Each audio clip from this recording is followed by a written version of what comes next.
Nathalie Sibony, bonjour. Bonjour Alexandre. Heureux de vous retrouver. Également. Dites-moi, comment ça s'est passé ce confinement ? Qu'est-ce qui vous a manqué ?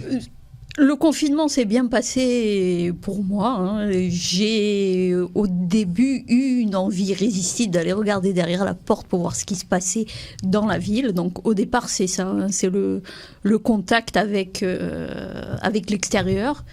Et puis après, je me suis créé des activités à l'intérieur qui ont comblé le temps. Alors justement, comment votre vie a été rythmée et par quoi ? Le jardinage d'abord. Ça a été une occasion de... Une découverte ? Presque. Mais en tous les cas, quand on jardine, on ne pense plus à rien d'autre. Et c'est ce qu'il me fallait.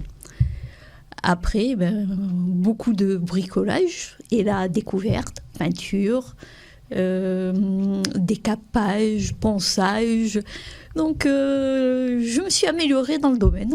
Le temps, il n'a pas été un petit peu trop long, non ? Ah, pas du tout. Ça passait vite ? Oui, j'ai même fait des cours de Zumba par Facebook. Et ça vous a apporté quelque chose ? Ah oui, une détente. Qu'est-ce qui vous a manqué ? Qu'est-ce qui vous a manqué le plus ?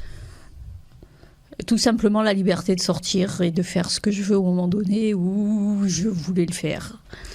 Là, les sorties, bien sûr, étaient rythmées au gré des courses et des nécessités. Et vraiment faire attention à bien se désaffecter en rentrant chez soi. Est-ce que vous avez conservé un contact avec la communauté ? Et comment, si oui ? Un contact, pas vraiment. Maintenant, je sais que la communauté d'Antibes a été active, surtout pour aller apporter des courses de première nécessité aux personnes qui ne pouvaient pas se déplacer. Surtout au début. Surtout au début, parce que on était dans une période de fête plus ou moins. Aussi, mais il y a certaines personnes qui ne peuvent vraiment pas se déplacer. Et là, ça a été tout le temps du confinement. Là, il y a eu cette pandémie. Est-ce qu'elle vous a appris quelque chose ?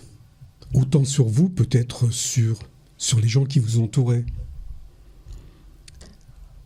Ça a permis d'aller au fond des choses, de voir ce qui est important, ce qui ne l'est pas, de jauger aussi certaines relations qu'on peut avoir avec certaines personnes où on a des fois des relations vraies et d'autres fois un peu plus superficielles.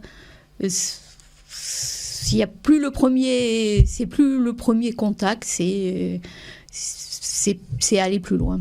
Plus profondément. Plus profondément.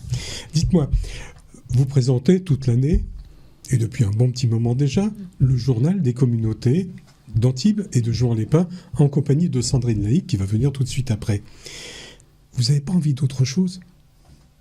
Vous n'avez pas envie de présenter, de recevoir, d'animer ?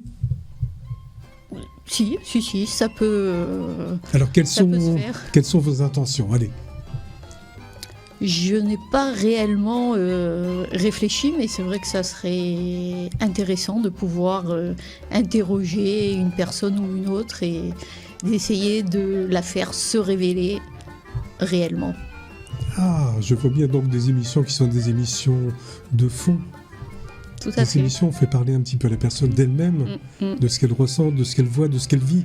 Oui, et pas simplement de ce qu'elles font.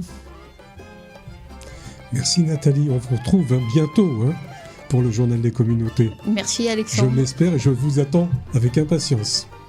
À très bientôt.